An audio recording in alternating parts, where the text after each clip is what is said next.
Vacations are always good. Sometimes they're even great. And Celebrity Cruises is about to ruin all of that. Because once you explore with us, you'll never want a vacation any other way. And with new Quick Caribbean escapes, you'll never want a weekend any other way either. Celebrity Cruises. Nothing comes close. Visit Celebrity.com, call 1-800-CELEBRITY, or contact your travel advisor. Ships Registry, Malta and Ecuador. Hey, it's Mark Goodman. And I'm Alan Light. On today's podcast, Record Store Day founder Carrie Colleton is joining us to discuss the April 20th RSD special releases. Plus, we'll talk live with our audience, the Sound Up Pod Squad, and find out who still listens to vinyl. And some updates from the Beatles universe. Oh, good. Sound Up with Mark Goodman and Alan Light, the only music podcast that matters. Get it on Pandora, Spotify, Apple Podcasts, or wherever you get your podcasts. What's good, y'all? This is Breeze Brewing from the Mighty Juggernauts. And make sure you subscribe and download the podcast, Library Rap, the hip-hop interviews with Tim Einenkel. Hip-hop journalism on the highest level. Yeah, what's up? It's your boy Joel Ortiz, and I want everybody to make sure that they subscribe and download the podcast, Library Rap, the hip-hop interviews with Tim Einenkel. Yo, Tim, I hope all is well. You my guy. I know these interviews are not interviews, they're actually conversations, and I appreciate them all. Yawa. Hey, what's up, everybody? This is Ice-T. I want you to do something for me. Make sure you download and subscribe Library Rap, the hip-hop interviews with Tim Einenkel. It is fucking official. All right? Stop playing. Download and subscribe. Library Rap, the hip-hop interviews with Tim Einenkel. It's cold. It's easy to say that you're fans of their music as well. And so I was happy to see... and came across a Hip Hop DX article. You had an interview with them about a possible album you might want to drop, and your inspiration was Scarface's "Deeply Rooted," right? Which is an incredible album, and it's like a hidden track. Mental Exorcism is one of my favorite tracks on that album. I just got off the phone just now with a producer named Charlemagne out of the Bronx, who's begging me to do an album. I mean, he's a super producer. He actually produced one of the SMG albums I did with Smooth the Hustler and Trigger, the Gambler. And he's like, come on, Ice, It's just about getting in that right zone. See, the thing of it is, for me to make a record right now, I know they're not going to play it on the radio. I don't care. Wu-Tang can drop the hottest record in the history of the world. It will not get rotation because there's new kids that need that spins, right. And that's just what it is. Now, can't be mad about that. Why would I be mad? I mean, there was a 5-year, 10-year period where we were on the cover of every magazine anywhere you went. So we had our ride. It's time for other people to have their ride. No biggie. But for me, it's like, okay, you're going to spend some time, go in and cut an album that you might get on some mix shows. Your fan base will like it. But I just got to get motivated. It's like, it's got to be the right storm. Like when I heard Scarface's record, Face was like, I'll produce your whole record. I'm like, all right, we can go in. But as an artist, it's got to be the right. See, it's different when I'm saying this with all humility. It's different when you got to put out that next album to pay your rent. Right. If you don't put out an album, you're not looking at any money. But at this point, I don't really need the money from the album. So now I just need the time to do it, and the want to do it. It's a different motivation. It's a better motivation than really needing the money. It's because now I can just be truly artistic. But I've been doing these K Slay videos, the Rolling 100 Deep, 100, and everybody's really reacting to my bars. They like, Ice, Ice, Ice. And then after we watch Jadakiss just destroy shit, I think people are now starting to listen to the rappers again. Right. Like, what are y'all saying? So who knows? Maybe this year. And you wouldn't necessarily, because of where you are in your career, you wouldn't necessarily have to go on tour for the album or sell the merch. I would just do the album just to do it. What was it? What was it about? I mean, there's so many, I think, amazing tracks on Deeply Rooted. Mm-hmm. What was it for you? What was it about that album that kind of stood out to you? I just liked the fact that it was mature. You know, it was him rapping from who he is now. You know, nobody wants to hear me rap like 18-year-old Ice-T. They want to know what's going on in my life now. The thing of it is they don't think there's no struggles. They don't think that, okay, well, Ice, you relatively successful, but you don't have no problems. Nah, I could go out here in the street. Like Chris Rock said, I'm famous from about 10 feet away in good light. You know what I'm saying? A cop can put a bullet in the back of my head. Haters are out there talking shit. You know, people want to get it. You know, the stuff still is there. You know, you can get into any kind of altercation. My buddy, my young player partner, Gonzo, just got killed a week ago. You know, at a gas station, at a bowling alley up in Seattle. Like, who would have thought that? You know, he ain't gang banging no more. What is happening? So, my dogs are running around upstairs. It's like, you're always you.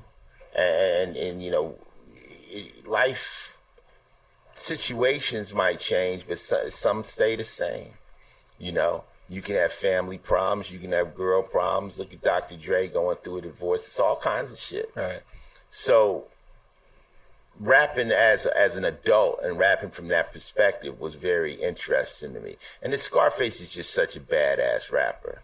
You know, he's so literal. I like literal rappers. I've always liked Face. I like Ice Cube. I don't mind decoding some rappers, but then I also like rappers that you know exactly what the fuck they're saying. Right. Just no, like, you know, special, you know, decoder ring you need to read to right. get to it. That's a style though, but that's okay. That's cool. I know you're like pausing. You're like, all right, I got to go to genius.com, figure this thing out for a second. I think Wu-Tang invented that heavy slang where you just like, okay, wait a minute. What the fuck did that mean? You know? You know, we're here and we're on allhiphop.com, so I have to ask you about the late Biz Markie. Yeah. Passed away about a month ago. For those who don't know, what was your do you remember your first kind of meeting him? Absolutely. The first time I really met Biz was on tour. And we shared a tour bus. Our first tour, our big tour, was the Dope Jam tour. It was myself. It was Biz Markie with TJ Swan. It was KRS-One, Miss Melody, D Nice. It was Kumo D. It was Dougie Fresh and Eric B. and Rakim, those 6 bands. And we were the openers, so we had to share a tour bus to save money. So here I am with meeting Bismarck really up close and personal for about 100 shows. And we just became close friends. I mean, there's not a day he's ever mad. He turns everything into a joke. He sings. He was, in hip hop, there's a few people that are absolutely real. Like, you might think it's an act, it's not an act. Like Flavor Flav, it's Flavor Flav. Right. Like what you see, that's who Flav is all the time. When you seen Old Dirty Bastard, that's who Old Dirty Bastard was. Sir, some of these people, it's an act. You know, they can turn it off and on. Biz Markie's always Biz Markie. Kool Keith is always Kool Keith. So I love those kinds of people. And those people, they never get mad, and I would never want to see them mad, you know? But, yeah, it broke my heart losing Biz. You know, I had just been with him at Tretch's wedding. And then I was another event, I seen Cool V by himself, and he told me that Biz was in the hospital dealing with diabetes. And you just don't think they're going to pass away, Right. you know? And so many people are dying from COVID. And, yeah, it broke my heart. I went to the funeral. You know, 57 years old, Yes. you know, but. I got to see him once at the 930 Club Right. in D.C. Right. And I think it was part of the Root show. Right. And it just looked like he was just having fun. And like that energy was just like, it just, played off the crowd so well. Even the way he rapped, it was like, it was almost like he would freestyle and say the craziest stuff and the wildest stuff. The last picture I got him being biz, he's sitting in my lap. I mean, the dude's like 300 pounds, he sat in my lap. But, you are not going to find anybody who could say something bad about Bismarck. He was just, and he brought humor to hip hop. He brought outrageousness to hip hop. Him and Shantae doing songs like Picking Boogers. Like, who the fuck does that? So, and when he sung Benny and the Jets on TV, like, who does that? That's Biz. He'll be missed, and he won't be replicated. No. Imagine. Oh, man. Just can't believe. Tough to believe that he's gone. I want to turn a little bit to kind of, I guess, early influences for you, and in a way where, obviously today, because of online, if you're West Coast, you could hear East Coast easily. If you're East Coast, you're West Coast, and vice versa. I remember DJ Muggs telling a story about in the early days, and Be Real talks about it too, that DJ Muggs used to fly from Cali to New York and then get cassette tapes and bring them back, and the Cypress Hill would be able to listen to them as well. Do you remember your first, I guess, East Coast artist that you heard that kind of amazed you, and then the first West Coast artist that you heard that amazed you? Well, when I was in the Army, when hip-hop really hit and Sugar Hill Gang came out, and then the cats that were from New York had tapes, and they had, the tapes of Flashes on the beat bars going to these legendary tapes and stuff, and the legendary battle of Kumo D and Busy B and all that kind of stuff. And hip hop is so, it's just so entrancing. Like when you first see hip hop and the elements, you look at graffiti, you're like, yo, that's so dope. Or you watch a DJ, you're like, that's so dope. Or you watch a break dancer, everything is fascinating. So hip hop has like 4 big hooks that'll catch you. One of them will catch you, right. And the cool thing about hip hop, it just made you, it was difficult, but it was attainable. Like if you practiced, you could do it. So, I just remember just listening to like Cold Crush Brothers, early tapes, Funky 4+1 More. I remember first time I saw Wild Style, the movie, I got blown away. And on West Coast, the first rapper I really heard was Toddy T. Toddy T and them were doing like parodies of songs, like the Freaks Come Out at Night. They did the Clucks Come Out at Night, talking about crackheads and the Batter Ram, and they were like really beating up the streets, like mixtapes. I heard them, and of course Too Short, Out of the Bay, Freaky Tales. These are the tales. And I met Too Short really early in my career. His guys that he was working with brought him down, and me and him made friends early. But, those are my first memories. I remember listening to, of course, Curtis Blow. Curtis Blow had a very important part in my career because I did a rap contest in LA at Carolina West, and Curtis Blow was a judge, and I won. And having a real rapper like him say I won made me believe, whoa, I might have something, So all these things slowly moved me over into thinking rap could be something, You've obviously not just an MC, artist, producer, as mentioned before, and Talib Kweli, when we interviewed him before, he talked about how he's podcasting now, he's an author, and not just touring or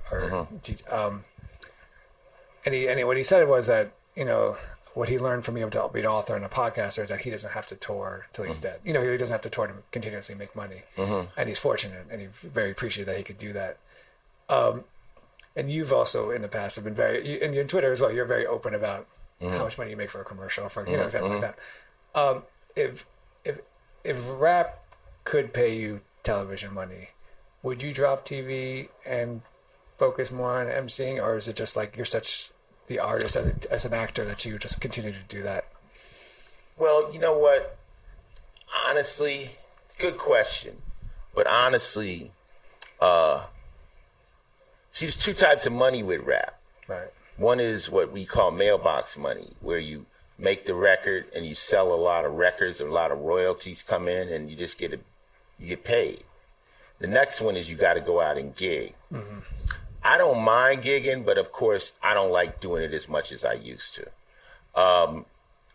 If you want to go out and gig and really make a lot of money, you'd have to gig maybe 250 days a year. You'd have to really hit the road hard. I got a family now. You know, I got a kid. I've done that. I've been around the world 10 times. Like, I already done that. So I like the ability to do Law and Order and have a job where I go to work, come back. And I still gig on the weekends. I can still do a show on the weekends. But to wipe that slate clean, I mean, honestly, I don't think if no. Because being able to do more things is more fulfilling. Right.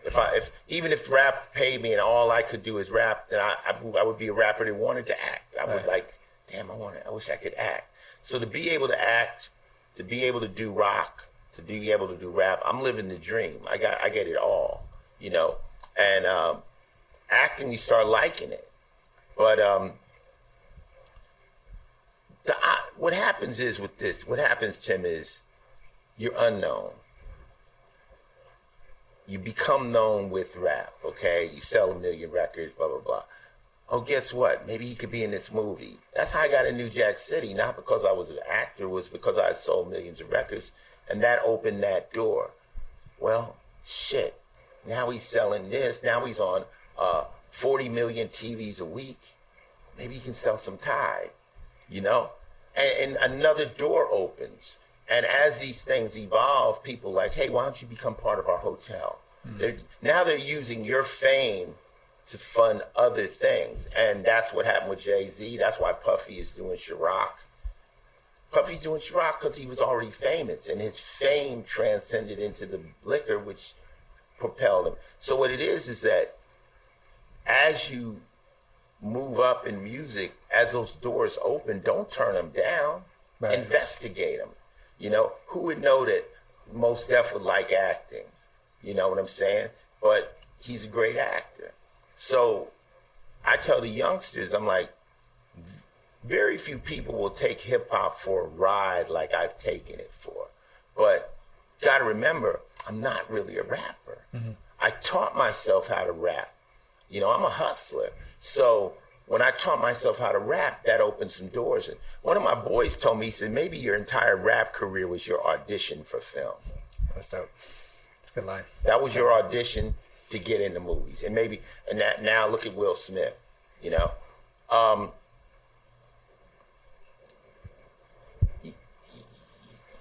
As you get older, your time becomes more precious. So the compensation for your time becomes into play. So if you're going to make an album and it's going to take a year of your life and you're going to bust your ass and do it, and you put it out and it only sells X amount of dollars, it's like a wasted year. So you're like looking for something that's more guaranteed. So like when I go on Law and Order is a season. You get picked up for 3 seasons. That's 23 episodes a season. You know what you're getting paid per episode. You put that in the bank. Right. With music, you're going to put out that record and you're going to hope it sells. And they may not sell. Or you think I'm going to go on tour and COVID hits and there ain't no tours. We put out the Carnivore album last year. 2 weeks after we dropped it, COVID hit. We haven't been able to play one song off that album, the album that won the Grammy, live because of COVID. We just played a concert 2 weeks ago, and that was the first time we were ever able to play anything off of that. So I think a smart hustler is going to cover his lanes. You want a multiple income streams. You want, do a little music here, do something for a video game here, do commercial here. Just play all your options. few more questions. You talk about body count. You talk about an MC. Is there a song, or maybe a line from a song in Body Count that you're like that kind of impresses you yourself? That you wrote that you're like, oh, I'm good. And then there's a line as an MC that you kind of wrote, or a song that you're like, oh wow, I can't believe I've created that. I don't know. I think the last album, my favorite song, the one I get the most inspiration out of, is a song I did called "On Another Level," which is, how I push past. You said I'd never be shit, and it's an inspirational song I did with Jamie Jasser. And, now I don't know, far as one of my lyrics that fascinate me, I don't know. There's so many, I say so much wild shit. I don't know. And, people, no. No. I mean, because it's bars, so it's bars and stuff. Like the rhyme I do on my show now. I do this thing where I play Bobby Shmurda's beat, and I say, bitch niggas perpetrating the sport, fake motherfuckers reading Rob Report. Bitch boy, you'll never get far. You suck a dick for a play on World Star. I ride hard, black car bent in the tent. It's all good. Too much wood. Haters truly hate what they wish they could. I'm golden when I'm rolling all up in your hood. Gang bang, black tie tux with the upper crust. Step to me stupid outside, I might fucking bust. Stop lying, bitch, let the truth speak. Start dying, no vegan, I cook beef. I'm rough terrain, bad traffic. M16 fully auto with the holographic. I'm so classic, I peel your cap back. Anyone can get it fitted a snapback. I'm that old school nigga with the gray hair, paralyzed, still have you killed from my wheelchair. I said I have you killed from my wheelchair. I think I caught a body about a week ago. Wow. So, it's just rhyming. And to me, good rap don't require a beat. It's just lyrics. And I tell cats, I say, the trick is it has to be entertaining. You can rhyme a bunch of words together, and if it's not entertaining, you're showing verbal dexterity, but it's not entertaining. Chuck says, I don't rhyme for the sake of riddling. Right. So, that's the trick, and I love it, when it's done well. And we saw, and you mentioned earlier, we saw Jada Kiss, right? And Jada Kiss killed it. He killed it. And so I have to ask you, would you ever do a Versus? Or would you ever want to? I mean, it's kind of. I don't. First off, nah. I don't know. You never say never, but I don't know who I would go up against. And I don't know. I don't know. It's not something. I was talking to Dre about it. Dre was like, nah, I don't want to do Versus. I'm like, who would go up against Dr. Dre? But I don't know. It's not on my bucket list. It's not like I'm watching Versus like, ooh, I want to get on there. No, not at all. Legendary Ice-T, thank you so much, as always, for being on allhiphop.com for Sense Celebrity Michael. I greatly appreciate your time. Thank you for having me in the library, and we know there's many more questions to be asked, but we're going to leave it right here. Yes, sir. Yes, sir. All right. Peace. Thank you. All right. Thank you.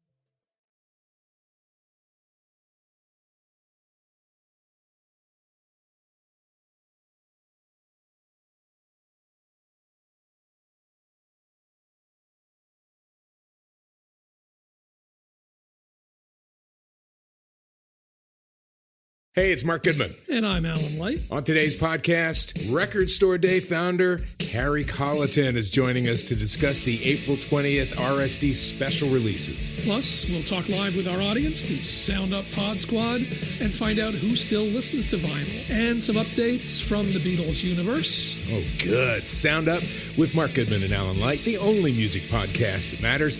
Get it on Pandora, Spotify, Apple Podcasts, or wherever you get your podcasts.